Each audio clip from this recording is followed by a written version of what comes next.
మహాభారతంలో కథ ఉంది. హుహు. ధర్మరాజు రాజసూయ యాగం చేసిన తర్వాత ధర్మరాజుకి కొంచెం అహంకారం పెరిగింది. నేను చాలా దాన ధర్మాలు చేశానని చెప్పేసి.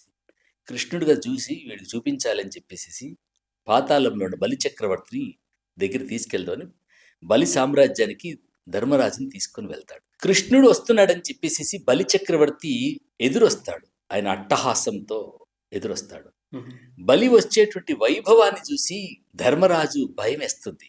వీడు యుద్ధానికి వస్తున్నాడా స్వాగతం చెప్పడానికి వస్తున్నాడా అని చెప్పేసి. ఓకే. దగ్గరికి వచ్చిన తర్వాత బలి కట్టుకున్న బట్టలని, బలి బంగారాన్ని, బలి వైభవాన్ని చూసిన తర్వాత ధర్మరాజు సిగ్గుపడతాడు. హుహు.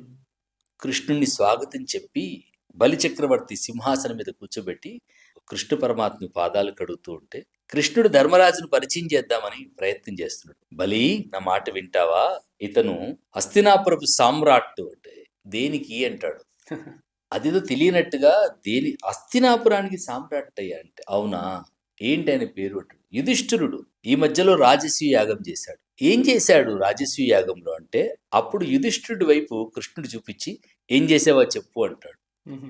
ఇంకా మన లీడర్లు చెప్పినట్టుగా యుధిష్ఠిరుడు ధర్మరాజు తన చిట్టా స్టార్ట్ చేశాడు. ఓకే. ఇన్ని లక్షల ఎకరాల భూమి ఇచ్చాను, ఇన్ని లక్షల మందికి ఈ బంధువు ఇచ్చాను, ఈ పథకాలు ఇచ్చాను, ఆ పథకాలు ఇచ్చానని చెప్పేసి యుధిష్ఠిరుడు తను చేసినటువంటి దాన ధర్మాల గురించి చెబుతూ ఉంటే బలి, అయ్యా నీకు సిగ్గు లేదా? నీది ఒక రాజ్యమా అని అన్నాడు. హ్మ్.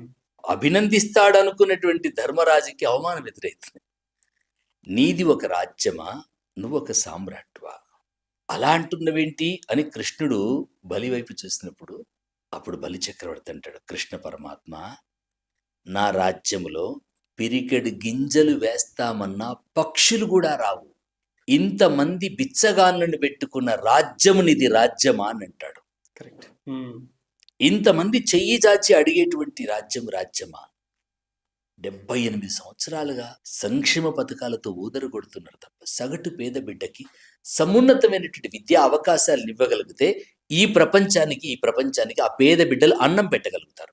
నిజం. అన్ని రంగాల్లో ఆ పేద బిడ్డలు రాణించగలిగితే, ఆ పేద బిడ్డలు సమున్నతంగా వాళ్ళని చదువుకునేటువంటి అవకాశం కల్పించగలిగితే, వాళ్ళకు కావలసినటువంటి దారులను సుగమనం చేయగలిగితే ఈ ప్రపంచానికి అన్నం పెట్టగలుగుతారు. కరెక్ట్.